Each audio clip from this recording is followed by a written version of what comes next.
Hi guys. So I just heard that Diddy got his bail got denied for a third time.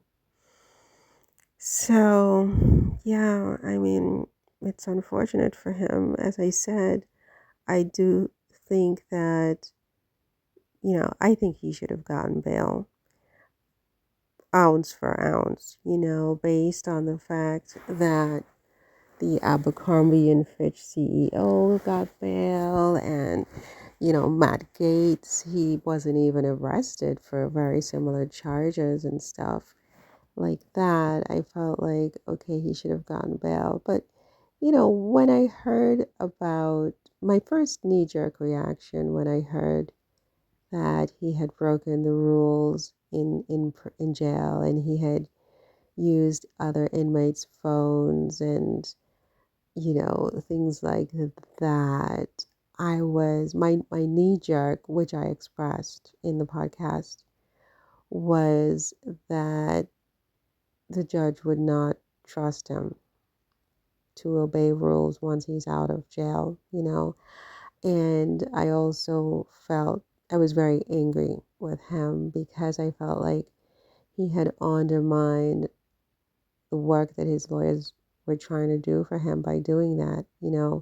All he had to do was just sit tight and wait, which I guess is hard on the circumstances. It's his life on the line, and he's basically, trying everything to, you know, help out his own defense, but in doing so, he's breaking rules and he's just making things worse.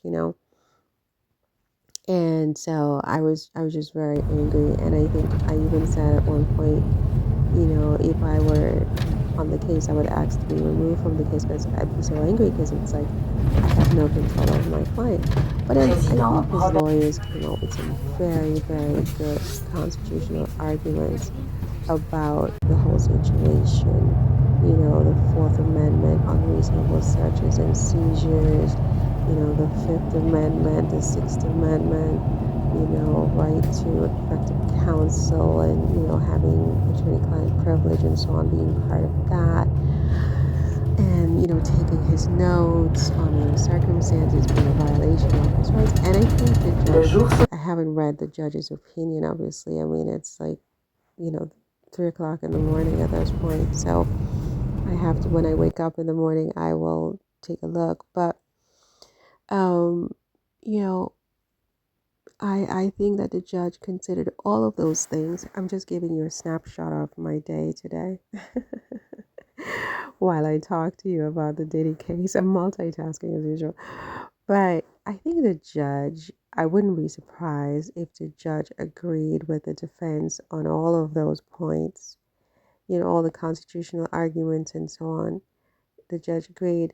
But I think ultimately the breaking of the rules while incarcerated, he's incarcerated and he's breaking rules, right?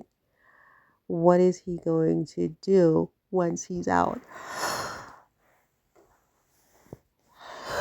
I think that's a fair question. I think it's a fair question. He's not a man who's willing to follow rules. And it's unfortunate for him, honestly, because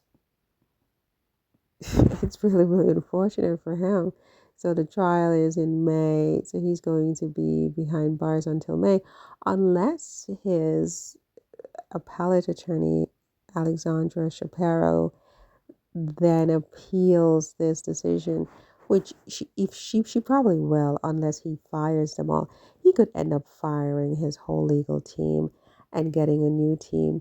He could blame them for this, which would be unfair, but which would not be surprising. I mean, a lot of defendants, a lot of clients, they do that once they're not getting the result that they feel they deserve. They think it's the lawyer's fault. They get a new lawyer, but this is going to work for Diddy.